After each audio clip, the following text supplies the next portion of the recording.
ရှေးအခါကဟိမဝန္တာတော်အုပ်ကြီးအစွန်ဖျားစမ်းကြောင်းလေးတစ်ခုဘေးတွင်မြက်ခင်းစိမ်းကြီးတစ်ခုရှိလေသည်ထိုမြက်ခင်းပြင်တွင်အလွန်တန်မာထွားကြိုင်းသောကျွဲကြီးလေးကောင်နေထိုင်ကြသည်ထိုကျွဲများမှာကိုနီကိုဖြူကိုညိုနှင့်ကိုမဲဟုအမည်ရှိကြပြီးငယ်တငယ်ချင်းများဖြစ်ကြသဖြင့်တဦးကိုတဦးအသက်နှင့်လဲ၍ချစ်ကြပါれထိုတော်အုပ်ထဲတွင်ကေတရာအမည်ရှိသောအိုမင်းတော်လဲကောက်ချစ်သည့်ကြားကြီးတစ်ကောင်ရှိသည်ကြားကြီးသည်ထိုကျွဲကြီးများကိုစားကျင်လွန်းသဖြင့်အကြိမ်ကြိမ်ချောင်းမြောင်းတော်လဲမအောင်မြင်ပါဘူး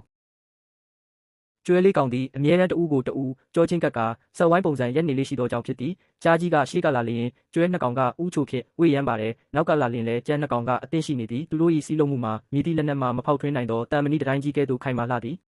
ကြားကြီးသည်အားဖြင့်မနိုင်လျင်ပရိယေဖြင့်နိုင်အောင်တိုက်မိဟုကြံစီလေသည်တနေ့တွင်ကျွဲလေးကောင်ခစ်တက်လူစုခွဲ၍ရေစင်းတောက်ချိန်ကိုစောင့်ကာကြားကြီးသည်အငယ်ဆုံးဖြစ်သောကျွဲမဲစီတို့ချင်းကပ်သွားသည်ကျွဲမဲကြီးမင်းကိုကြည့်ရတာတနာစရာပါလားဟုကြားကြီးကအတန်ကိုပျော့ပြောင်းအောင်လုပ်၍ပြောသည်ကျွဲမဲကအံ့ဩစွာဖြင့်ငါ့ကိုဘာလို့တနာတာလဲကြားကြီးရဲ့ဟုမေးရကြားကြီးကမင်းရဲ့အကိုကြီးတွေဖြစ်တဲ့ကိုနီကိုဖြူကိုညိုတို့ကမျက်နှာတွေကိုသူတို့အရင်စားပြီးမင်းအတွက်မျက်ကျန်းတွေကိုပဲခြံထားခဲ့တာငါမြင်မြင်ရလို့ပေါ့မင်းကအင်အားရှိဆုံးမှုသူတို့ကမင်းကိုအတုံးချနေတာဟုပြောလိုက်ပါတယ်ထို့နောက်ကြားကြီးသည်အလားတူပင်ကြံကျွဲသုံးကောင်စီသို့တကောင်ချင်းသွားကား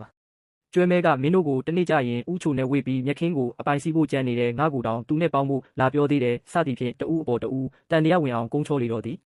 ကြားကြီး၏စကားများကြောင့်ကျွဲလေးကောင်သည်တဦးကိုတဦးမျက်မှောင်ကျုပ်ကကြည်လာကြသည်ရခင်ကကဲ့သို့စော့ကစားခြင်းကြောချင်းကအိတ်ဆက်ခြင်းများမရှိတော့ပေမင်းငါကိုစားဦးမလားဟုတဦးကမေးလျင်မင်းကရောငါကိုအတုံးချနေတာလားဟုပြန်ရန်တွေးကြသည်နောက်ဆုံးတွင်ဒေါသများအထုပ်အထိပ်ရောက်ကကျွဲလေးကောင်သည်မြက်ခင်းပြင်၏လေးဖက်လေးတန်သို့တကောင်ချင်းခွဲထွက်သွားကြလေတော့သည်ဒါကကြားကြီးဆောင်စားနေသည့်အခွင့်အရေးဖြစ်ပါတယ်ကြားကြီးသည်အားအနည်းဆုံးဖြစ်သောကျွဲဖြူစီတို့အရင်ဆုံးတွားရောက်ကအလွယ်တကူကြိုက်သက်စားတောက်လိုက်သည်ကြံကျွဲသုံးကောင်မှာအတန်ကြားတော့လဲသူ့အဖြစ်နဲ့သူခံတာပဲငါနဲ့မဆိုင်ဘူးဟုတွေးကလာမကူကြပေတဖြည်းဖြည်းနှင့်ကြားကြီးသည်တကောင်ပြီးတကောင်ကြံရှိသောကျွဲညိုကျွဲနီတို့ကိုတုတ်တင်စားတောက်လိုက်ရာနောက်ဆုံးတွင်ကုန်းချောခဲ့သောကျွဲမဲကြီးသာကြံတော့သည်ကျွဲမဲကြီးသည်မိမိအလှည့်ရောက်မှသာတငယ်ချင်းများမရှိတော့ခြင်း၏အရသာကိုသိရှိသွားတော့လဲအချိန်နှောင်းသွားခဲ့လေပြီကြားကြီးသည်ကျွဲမဲကြီးကိုမစားမီလှောင်ပြောင်လိုက်သည်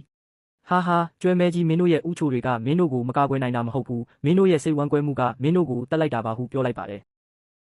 စီလုံးချင်းသည်ခိုင်မာသောခံစစ်တိုင်းဖြစ်ပြီးနားယောင်ချင်းနှင့်စိတ်ဝမ်းကွဲခြင်းသည်ကိုတင်းချိုင်းကိုတူးခြင်းပင်ဖြစ်ပါတယ်ကျွဲတွေဟာတီးခြားစီဆိုရင်ချင်းသေးရဲ့အစာဖြစ်ရပေမဲ့စုပေါင်းလိုက်တဲ့အခါချင်းသေးတောင်မရှင်းနိုင်တဲ့အားတစ်ခုဖြစ်သွားပါတယ်မိသားစုပဲဖြစ်ဖြစ်လုပ်ငန်းခွင်မှာပဲဖြစ်ဖြစ်အဖွဲ့အစည်းတစ်ခုဟာရီမန်းချက်တစ်ခုရဲ့အတွက်စူးစီးနေတည်၍ဘလို့ခက်ခဲကမှအလွယ်တကူဖြိုဖျက်လို့မရနိုင်ပါဘူးကြားကြီးဟာကျွဲတွေကိုအားနဲ့မတိုက်ဖဲစကားနဲ့အရင်တိုက်ခိုက်ခဲ့တာပါတဦးနဲ့တဦးကြားမှာတန်တရားအစိမ့်ငွေတွေဖြန့်ဝေခဲ့ပါတယ်